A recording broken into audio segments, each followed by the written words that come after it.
Okay, so what if the history you learned in school is only part of the story? That's what we're diving into today. We're going to look at some really challenging ideas that question, the very nature of reality itself. We'll start with the official story we all know, and then we're going to start peeling back the layers, looking for these unseen structures that might be pulling the strings behind the scenes. And that really brings us to the big, central question for this whole thing. Is the world run by forces we can't even see? I mean, is the history we're taught the real story, or is it just, the surface level, a carefully built narrative that's hiding something way deeper, and maybe, just maybe, something much more intentional? All right, so before we can start questioning reality, we kind of have to agree on what the official story even is, right? This is our baseline. It's the common history, the facts that most of us learned growing up. Think of it like the shared map we're all handed at the start. Here's a perfect example of what I'm talking about. The ancient Olympic Games. They unified the Greek world, right? It's a standard historical fact we all learn.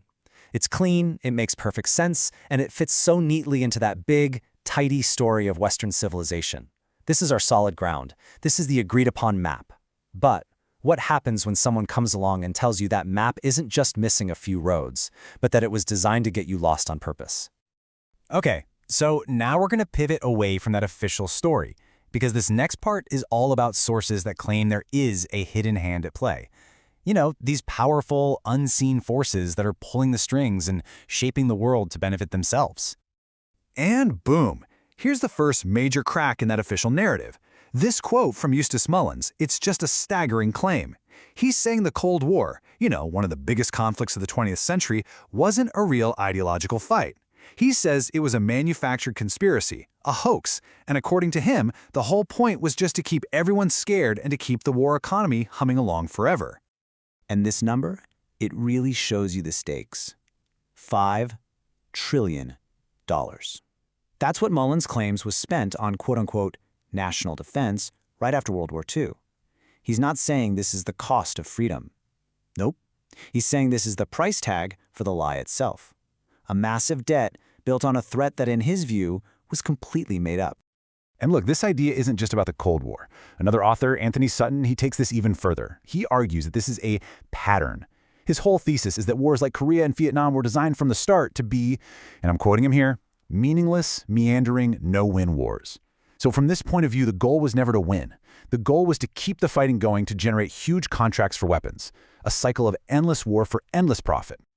So the key thing to get here is that these aren't just some vague paranoid feelings. These are really detailed theories, and they name names. You can see here, different authors point to specific groups, like the Council on Foreign Relations, the Trilateral Commission. These are real think tanks with some of the most powerful people in business and politics.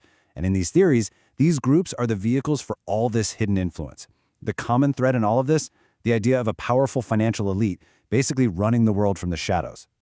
And then you see this. Just the word Molly. It's pulled right from a table of contents in one of the sources. And Molly, well, it's a mythical herb from the Odyssey that protects you from sorcery. So in the middle of all this talk about secret groups and manufactured wars, you get this weird cryptic clue, like what sorcery are we supposed to be protecting ourselves from? It's just this odd little detour that kind of shoves you a little further down the rabbit hole, Okay, so the challenges to the official story, they don't just come from one place. Not at all. So we're going to pick up the pace a bit here. Let's step into what you could call a library of dissent. We're going to look at a whole range of other viewpoints, from political stuff to some really deep philosophical ideas. Now here's a totally different angle, coming from anarchist thinkers. See, this isn't about some other secret group being in charge. This view challenges the whole idea of anyone being in charge. You've got thinkers like Noam Chomsky, who basically argues the media is just a propaganda machine for the powerful. Then there's Guy Debord, who says our real lives have been replaced by a society of the spectacle, just a world of images. This whole viewpoint questions everything, the state, corporations, all of it. It says the entire system is the problem, not just who's running it. Okay, get ready for some serious mental whiplash here. On the one hand, you have a story we all know and admire, Gandhi's nonviolent fight against the British Empire, a true hero story.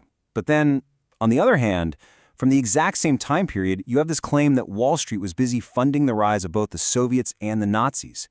Trying to hold both of those ideas in your head at the same time, it's really uncomfortable, isn't it? I mean, which one is the real story? Could they both be true? It just forces you to rethink who the good guys and bad guys in our history books actually are. But look, these challenges aren't just about global politics. They can get really, really personal. Because if the big stories about history are this shaky, what about the story of your own life? And that's where philosophy comes in, specifically existentialism. It asks, what if there's no grand plan for you, no official story? Existentialists argue that we're basically thrown into a world that has no built-in meaning. The philosopher Sartre said we are condemned to be free, which means we have no choice but to choose. It's totally up to us to create our own meaning, our own values, just by the things we do. And where does all that radical freedom lead? Right here, to anguish. This one word just nails the feeling. Because if you are truly 100% free to decide what your life means with no script to follow, wow, that is a terrifying amount of responsibility. There's no one else to blame, no cosmic plan to rely on, it's just you and the weight of your choices. That's the feeling you get when the official story for your own life just vanishes. So, where does this leave us? We've got the official story, and then we've got all these challenges coming from conspiracy theories, radical politics, even philosophy. It's a lot. So this final section is all about trying to make some sense of the chaos. And really, it all boils down to this idea of maps of reality, the maps we all use to find our way through the world. I absolutely love this quote from Douglas Hofstadter. It is the perfect metaphor for everything we've been talking about. He says, to think of it like you're using a road atlas. We all have one in our heads, right? A model of how the world works. And as long as you stick to the main highways, the conventional ideas, the map seems to work just fine. But the second you decide to take a little side road, you find out the map is wrong. The towns are in different places, the roads don't connect, and that, he says, is where the real adventure begins. So let's just quickly recap the different maps we've looked at. So is the world a big stage for countries to battle it out, just like the history books tell us? Or is it a rigged game run by a secret money monopoly? Or maybe it's all just meaningless, and it's up to each of us to make our own purpose. I mean, think about it. These are all completely different maps for the exact same world. And that brings us to the final and most important question. It's not really about figuring out which map is the right one. Maybe none of them are perfect.